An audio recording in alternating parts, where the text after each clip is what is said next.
Hello YouTube, I'm actually going to be doing a rant of who's stronger between Saitama and Goku.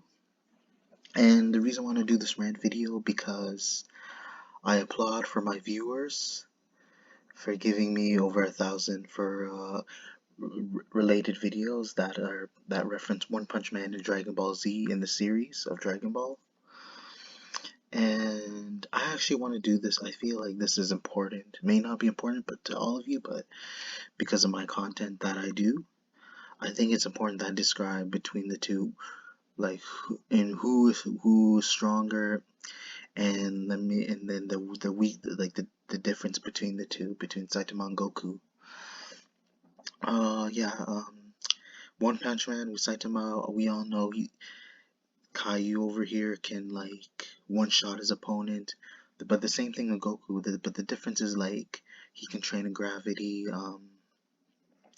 He may not be wise. They're both not wise to be honest, but the training that he does is more intense compared to Saitama. Although he cannot breathe in space, Saitama can breathe in space, apparently because of the consistent training he's been doing at a very young age. Like, not at a very young age, but like in his early 20s, because his goal was to be super. Either way, I feel like Saitama, the strength that it must be his power, his superpower. Because whether he's a regular human or not, I feel like he inherited that strength from somewhere. Like either from maybe he had a ancestor who was supposed to be like an almighty hero who had super god strength, and maybe he doesn't realize his own origin because maybe back then is that like he could be a descendant of that super being, while Goku was already a super being at the time because he was born a Saiyan with Saiyan blood. And with Saiyans that like they can get stronger through at a very quick pace. Although Saitama, it took him some time to get stronger, while Goku, he can eat the more he trains, he can grow a lot stronger. That's the ability of the Saiyans because of their race is very superior in terms of their genetics and how young they look when they age. Like Saitama, he does not look old, but yeah, you can notice he's balding because the amount of training he's been doing, while Goku hasn't balded, doesn't have any balding whatsoever. And I don't think Saitama can one punch Goku, in my opinion. Reason being because Goku can pretty much do the same thing with, although like not against stronger opponents, but opponents that are strong but that are nowhere near his power level. I would say yeah, Saitama can be able to do some damage to Goku, but Goku can be able to defend himself. He's not the type to just back down after a hit because he goes through far more training than Saitama, and it's way more intense. Imagine training in gravity. Yo, no regular human can actually like go beyond that unless they're willing. You have to be really willing, and then you have to have the guts to be able to move through gravity and ignore the pressure. Yeah, like I said, like Goku can handle the pressure obviously because of how his genetics are. Like, and the thing is, even if Saitama is able to overcome Goku, even if he's able to outmatch him, Goku has the ability to transform. For all we all know, he can go from Super Saiyan 1, 2, 3, 4, and then there's Super Saiyan God, Ultra Instinct. So that's the thing. If anything, like I feel like he can do a lot. Saitama can still match with Goku. It's just that with Goku, he'll be able to do far more damage to Saitama. With Saitama, like in order to even like he'll do far more damage to Goku. He has to find his own ability to figure out whether he can transform as well. And because these are, although they're in their own universe, Goku is definitely the more superior, simply because like we've known him like throughout the past, like through history, how strong he's gotten because of his like courage, how determined he is, and he's obviously throughout a lot of the heroes, throughout the majority of the protagonists, he's the strongest because he's capable of destroying a planet with his strength. He's literally capable of destroying a planet, but he's too kind for that.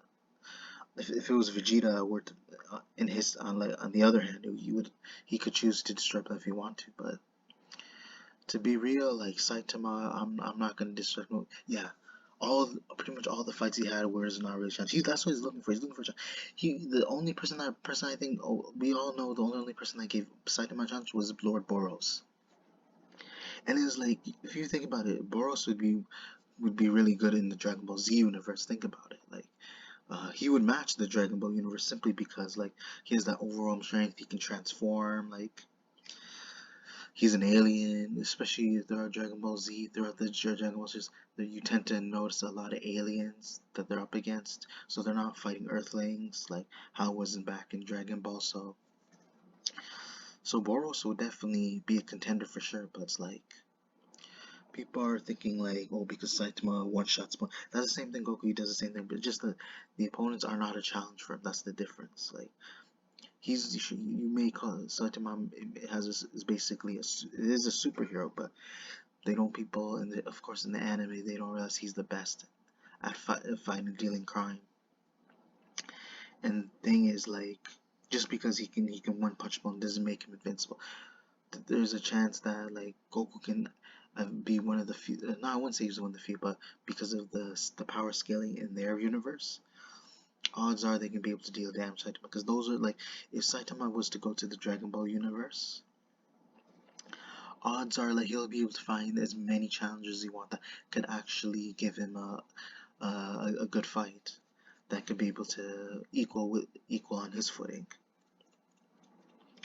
And like, from what I'm guessing, like, I wish we could see more story ahead of Saitama. Is how he'll step across, if he'll get any strong. Because it looks like whenever I threw out One Punch Man, it looks like he's already strong as it is. I don't know, because I don't see, simply because of how weak his opponents are. That's one thing I find annoying. Like, even he's annoyed as well. But it's like, he should be able to at least, because I want to see his growth also. Like, how strong will he get? Like, that's the issue I have with One Punch Man. Although that's not a bad show, it's not a terrible show. We see the other development of other characters, but it's like we don't really see him growing, because all of the opponents that he has can really do no much to but Boros. The only exception is Lord Boros, because for all we know, even I think in the anime, I think I overheard Lord Boros saying that Saitama himself, throughout the fight at the end, when Saitama defeated Lord Boros, he said he even believed that he wasn't using his full strength. So there's more to see Saitama, because he hasn't really used his full potential yet, because he's been very calm at this point. He's been very quiet. Like, he's just being a typical regular person, just going out trying to live his life. So I wish we could see more of him. Like I said, like, the thing is, we see a lot of Goku, but we don't see more of Saitama. So it's really hard to say that Saitama has a chance of beating Goku, but I think at the end Goku can defeat Saitama because of the amount of training he goes through, and then his power is like, because his power is no other, like, compared to the opponents that Saitama faces, because, like, he goes through different types of training that surpasses the fighters that Saitama faces, because heck, no way can any, like, even Genos, any of the heroes who are allied with Saitama, or the enemies that Saitama faces, even Orochi, I don't think any of them can go through the training that Goku's been through. Because it's way too intense. It's literally inhumane.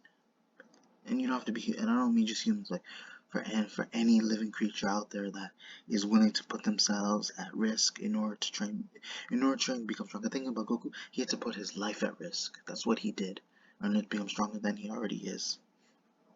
And that's how he surpassed his foes, because he was doing the training that to do, he had to risk his life. He did it to the point where it would put his life at risk, whether he was about to die or whether he has a chance to survive. And again, hope you guys enjoy this rant, and then maybe I'll do something similar in the future. And like I said, comment, like, subscribe, and then you expect more content later. Thank you.